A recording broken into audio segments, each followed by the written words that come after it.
মধ্যপ্রাচ্যে স্থায়ী শান্তি ফিরবে নাকি আবারও গর্জে উঠবে মার্কিন যুদ্ধবিমান, তা এখন ঝুলছে এক সুতোর ওপর।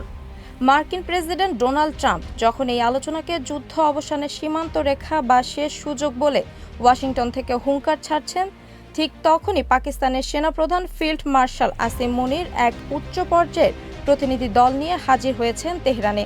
কিন্তু আলোচনার টেবিলে যুক্তরাষ্ট্রের শর্তের পাহাড় শান্তি চুক্তিকে ভেস্তে দেওয়ার উপক্রম তৈরি করেছে বলে দাবি করছে ইরান। আল জাজিরার প্রতিবেদন অনুযায়ী পাকিস্তান ও কাতারের যৌথ মধ্যস্থতায় যুক্তরাষ্ট্র ও ইরানের মধ্যকার চলমান যুদ্ধবিরতির মেয়াদ আরও ৬০ দিন বাড়ানোর বিষয়ে আলোচনা বেশ কিছুটা এগিয়েছে।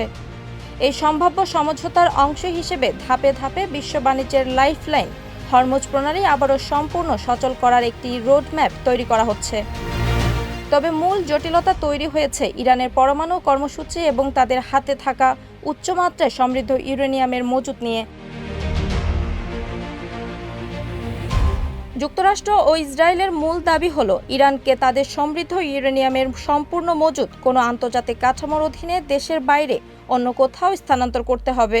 কিন্তু তেহরানের পাকিস্তানের সেনাপ্রধান আসিম মুনিরের সাথে গভীর রাতের এক গুরুত্বদার বৈঠকে ইরানের শীর্ষ আলোচক ও দেশটির পার্লামেন্ট স্পিকার মোহাম্মদ বাগির গালিফাব সাফ জানিয়ে দিয়েছেন, যুদ্ধ অবসানের এই আলোচনায় মার্কিন যুক্তরাষ্ট্র কোনো সৎ বা বিশ্বাসযোগ্য পক্ষ নয়।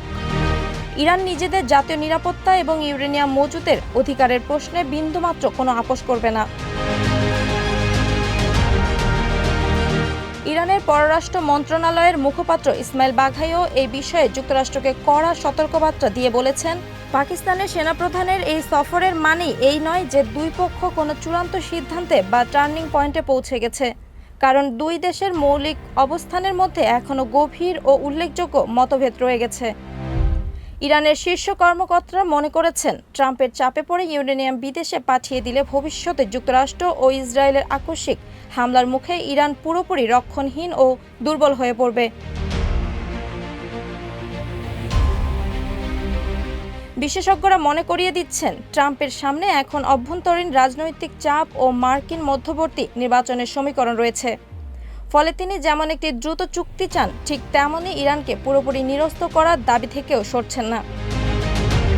এই পরিস্থিতিতে পাকিস্তানের এই হাই প্রোফাইল মধ্যস্থতা শেষ পর্যন্ত হোয়াইট হাউস ও তেহরানের মধ্যকার বরফ গলাতে পারবে, নাকি আলোচনা ব্যর্থ হয়ে মধ্যপ্রাচ্যে আবার নতুন করে যুদ্ধের দামামা বাজবে, সেটাই এখন দেখার বিষয়। ওয়াসিমা আরশি, সকাল নিউজ।